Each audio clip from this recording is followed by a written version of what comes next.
pemerintah akan menyampaikan, mengumumkan paket kebijakan ketiga. Dan tadi Bapak Presiden menitipkan kepada kami bahwa akan ada paket kebijakan yang keempat.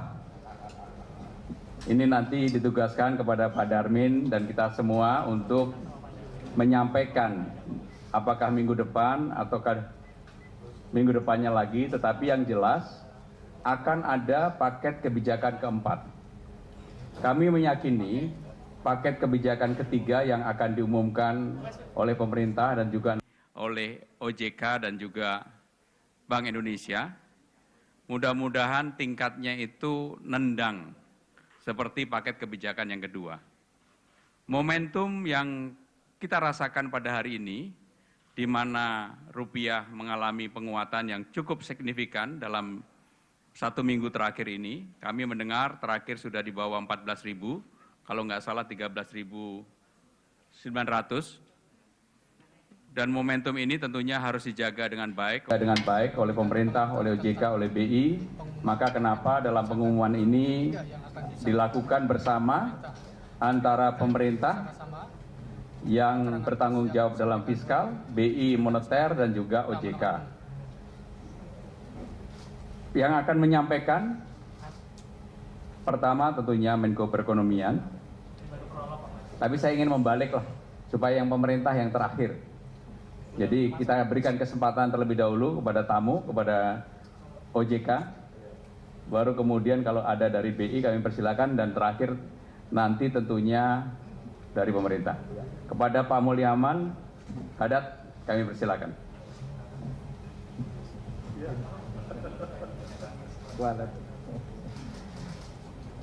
Terima kasih Pak Menteri, Pak Menko, Bapak-Bapak, para Menteri, Pak Mirza. Selamat sore, Assalamualaikum warahmatullahi wabarakatuh. Pada sore hari ini kami ingin menyampaikan beberapa inisiatif atau kebijakan di sektor keuangan yang menjadi kewenangan Otoritas Jasa Keuangan. Saya ingin sampaikan ada 6 ya, Yang pertama terkait dengan relaksasi ketentuan kegiatan usaha penitipan dan pengelolaan valuta asing oleh bank, itu yang pertama.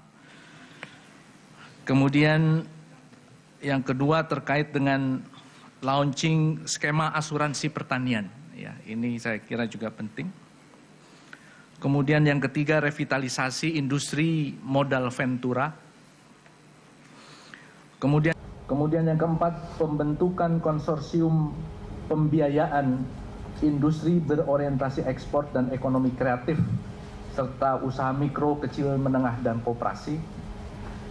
Kemudian yang kelima, pemberdayaan lembaga pembiayaan ekspor Indonesia. Ini sebetulnya dikerjakan bersama dengan pemerintah, dalam hal ini Kementerian Keuangan. Nanti sebagian dari yang menjadi wilayah saya akan saya sampaikan apa saja inisiatif di dalam memberdayakan lembaga pembiayaan ekspor Indonesia, terutama untuk bisa menjadi pusat pembiayaan ekspor yang sejati, kira-kira seperti itu. Kemudian yang keenam, saya akan tegaskan, ini sebetulnya lebih banyak penegasan terkait implementasi one project concept dalam penetapan kualitas kredit. Ya, sebetulnya aturannya sudah ada, cuma kadang-kadang karena terlalu banyak aturan suka tertindih-tindih. Nah, ini akan kita angkat lagi, mudah-mudahan nanti bisa bermanfaatnya. Saya mungkin agak sedikit detail, walaupun mungkin tidak terlalu detail karena waktu, mungkin saya nanti ambil beberapa pokok-pokok kebijakan saja. Yang pertama terkait dengan relaksasi ketentuan persyaratan kegiatan usaha penitipan dan pengelolaan valuta asing oleh bank yang atau kita sebut sebagai business trust. Artinya bank bertindak sebagai trustee dalam hal ini. Sebagai upaya untuk mendukung kebijakan stimulus lanjutan dan meningkatkan kemampuan bank dalam mengelola falas, terutama sebagai kelanjutan dari kebijakan paket kedua kemarin, terutama yang terkait dengan pengelolaan falas hasil ekspor. Perlu adanya kebijakan untuk meningkatkan kemampuan perbankan dalam mengelola dana yang dimiliki, terutama dana falas, yang tentu saja kita harapkan akan besar. Oleh karena itu, Otoritas Jasa Keuangan melakukan relaksasi terhadap ketentuan persyaratan bank umum dan kantor cabang bank asing untuk dapat melakukan aktivitas usaha penitipan dan pengelolaan atau yang biasa disebut business trust di perbankan nasional. Secara umum ada beberapa inisiatif yang terkait dengan ini, terutama item perubahan-perubahannya, yaitu pertama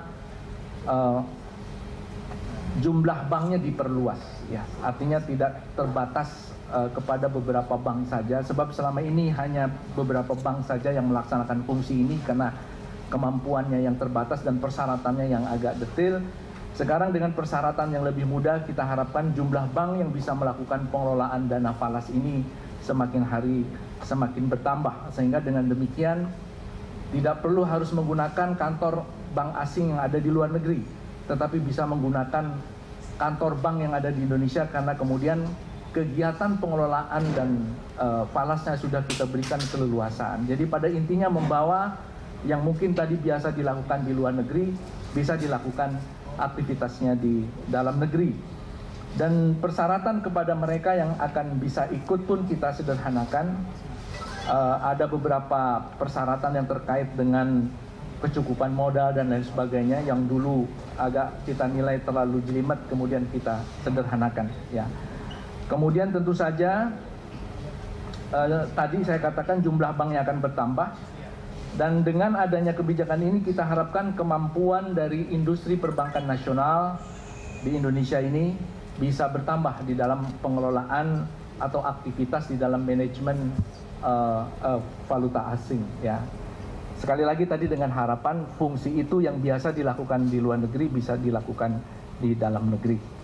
Itu yang pertama. Kemudian yang kedua terkait dengan skema asuransi pertanian. Kami bekerja sama dengan Kementerian Pertanian, Kementerian BUMN, dan ini sudah cukup panjang didiskusikan dan sudah siap untuk dijalankan, juga beserta konsorsium berbagai macam perusahaan asuransi, dipimpin oleh asuransi BUMN, merancang apa yang disebut sebagai skema asuransi pertanian. Skema ini akan diterapkan oleh perusahaan, adalah asuransi untuk tahap pertama ini adalah untuk asuransi usaha tani padi yang 80% preminya dibayar oleh pemerintah. Ini anggarannya sudah disediakan di dalam APBN yang sekarang, dan 20% dibayar oleh petani, ya. Manfaat dari kebijakan ini kita harapkan pertanian yang sangat sering terganggu oleh ketidakpastian musim, ya, yang mengakibatkan petani kita terekspos dengan risiko kerugian. Dengan demikian tentu saja dengan adanya skema asuransi ini, kerugian yang akan dialami petani itu bisa dikurangi. Dan dengan adanya skema asuransi ini, kemudian para petani menjadi bankable. Karena biasanya karena rugi dia tidak bisa bayar kredit, tapi karena sekarang ruginya ada yang nanggung, dia bisa jadi bayar kredit, dan dengan demikian para petani bisa menjadi bankable dengan fasilitas coverage perusahaan asuransi ini. Dan tentu saja kita berharap bisa menstabilkan pendapatan petani. Tahap pertama ini pemerintah sudah mengalokasikan dana premi sebesar 150 miliar. Dan ini angka ini bisa mengcover kurang lebih 1 juta hektar lahan pertanian padi, ya, untuk tahun yang akan datang. Dan juga bisa kita terapkan di tahun musim tanam tahun 2015 ini. Seperti diketahui, premi per hektar sebesar Rp180.000, ya. Jadi dari 180.000 itu 150.000-nya dibayarkan oleh pemerintah melalui subsidi, dan Rp30.000 per hektarnya itu nanti menjadi beban petani. Dan ini untuk 6 juta hektar. Jadi kemudian memang pertanggungan 1 hektar itu sebesar Rp6 juta, ya. Jadi bayar 180.000, nilai pertanggungannya 6 juta. Dan kenapa 6 juta itu menurut Kementerian Teknis, 6 juta ini angka biaya untuk tanam, ya, sehingga dengan demikian tentu saja ini sudah dihitung sedemikian rupa. Ya, tentu saja dengan sekali lagi dengan terlindunginya para petani, kemudian tentu saja petani menjadi lebih terbuka aksesnya bagi layanan jasa keuangan lainnya, yang saya kira ini bahkan banyak membantu. Bapak Ibu sekalian, yang ketiga terkait dengan revitalisasi modal Ventura. Peran industri modal ventura dalam mendukung pendanaan UMKM, khususnya startup bisnis, yaitu para pengusaha pemula, ya, yang kadang-kadang susah mendapat pendanaan dari perbankan, terutama yang bergerak di sektor ekonomi kreatif, aksesnya belum maksimal. Sebagian besar modal ventura yang ada saat ini melakukan kegiatan pembiayaan bagi hasil seperti mirip dengan perbankan. Hal ini menyebabkan adanya mismatch antara kegiatan penyertaan modal ventura dengan sumber pendanaan yang berasal dari pinjaman. Jadi sumber dana dari berbagai macam modal ventura di tanah air itu dia pinjam dari bank. Sementara kemudian modal ventura menanamkannya dalam bentuk equity participation, sehingga sering tidak cocok, ya. Oleh karena itu, memperbaiki hal ini segera dalam waktu yang tidak terlalu lama, saya kira akan sudah diberlakukan beberapa hal, terutama misalnya terkait dengan perluasan jenis kelembagaan. Kami ingin memperkenalkan berbagai macam model bentuk kelembagaan modal ventura. Perluasan bentuk badan hukum dan badan usaha dapat melakukan kegiatan modal ventura sebelumnya hanya dapat dilakukan oleh badan hukum PT dan koperasi, ya.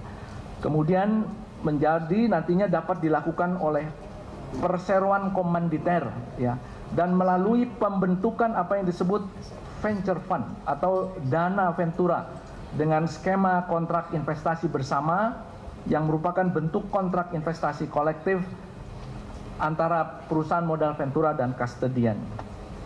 Nanti dana ventura ini merupakan sumber pendanaan bagi perusahaan modal ventura yang berasal dari kumpulan dana-dana investor yang dikumpulkan dan kemudian diarahkan kepada penyertaan, ya, participation pada berbagai macam usaha produktif.